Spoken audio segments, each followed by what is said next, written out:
Andrew Adams writes, greetings and salutations, AMC Movie Talk. Can't get enough of your show. Anyways, what if Neill Blomkamp directed the Justice League movie? He's a great director, and I like the way he films his movies. It would fit great in the DC cinematic universe, in my opinion. What are your thoughts? I respect the opinion. I see where you're coming from, Andrew, but I have to respectfully disagree, especially after seeing Elysium. Now, one of my big things, I was one of the lone voices out there who agreed with the studio's decision to pull the plug on the Halo movie because Peter Jackson was insisting on this completely inexperienced guy who had never directed a film before by the name of Neill Blomkamp.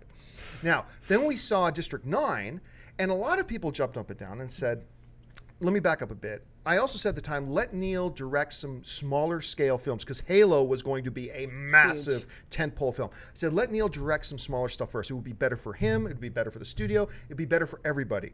And so what did he do? Neill then came out and made this film that was based on a short film he had already done. It was his own world that he had created, which is the perfect place for him to cut his teeth on a full-length feature film called District 9, right? We all saw how good District 9 was. So good. And then a lot of people jumped the gun and said, well, see, it was great, therefore he should have been allowed to do Halo. But I said, as much as I love District 9, and everybody who's watched the show knows how much I like District 9, I said, remember, this was his world that he's been playing with for 10 years. He's already made this film before as a short film, and now he's made into a full-length feature.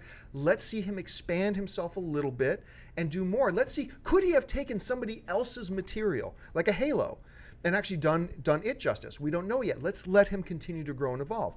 And the thing that I'm concerned with Elysium, because I didn't mind Elysium, but I was really disappointed in compared to where my expectations were, because it was so unbelievably and undeniably reflective and similar to District 9 that I walked out and gone, I just saw Neill Blomkamp make the same movie. I just seen him make the same movie. I haven't seen his ability to step outside of himself and do something not better, but bigger, something broader in scope outside of this one little box that we've seen him now do for 2 straight films. And the first one was amazing. Second one, not so much. But like I said, I was concerned because it was so incredibly similar, plot point for plot point. It felt to me like an identical film to District 9. So would I want to see him do a Justice League at this point? No, I wouldn't, because I haven't seen that he's able to step outside of his own box yet. And I'm not saying he won't be able to do it. I'm willing to put money on it that once we see Neill Blomkamp, and maybe Chappie will be that film, because he's got another film he's going to start working on here called Chappie. Maybe that will be the film that shows us. I believe he can do it. I just want to see him do it first before we entrust a franchise like, say, a Justice League to him, because I don't think he's shown us yet, or shown himself yet, that he can move beyond his own material. That's just my thought. Dennis, as a filmmaker, how do you see it? I really like Neill Blomkamp. I think he's a good director.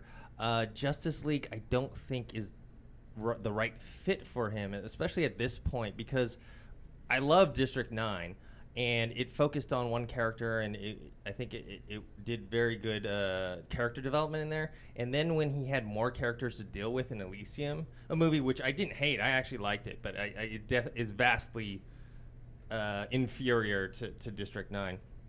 When he had the whole cast of characters, I don't think he was able to properly tie everything together and go into depth with those characters. And so Justice League, it's going to be a bunch of new characters. I don't think he can, at this point, handle that. I'd actually rather see him get a lesser-known superhero. Throw him a Flash, or if you want to do Aquaman or something like that. Do that first, and then maybe we'll talk about it like a whole team-up thing. No, that's a great point. If you like this video, be sure to give it a thumbs up, and don't forget to subscribe to AMC Movie News on YouTube.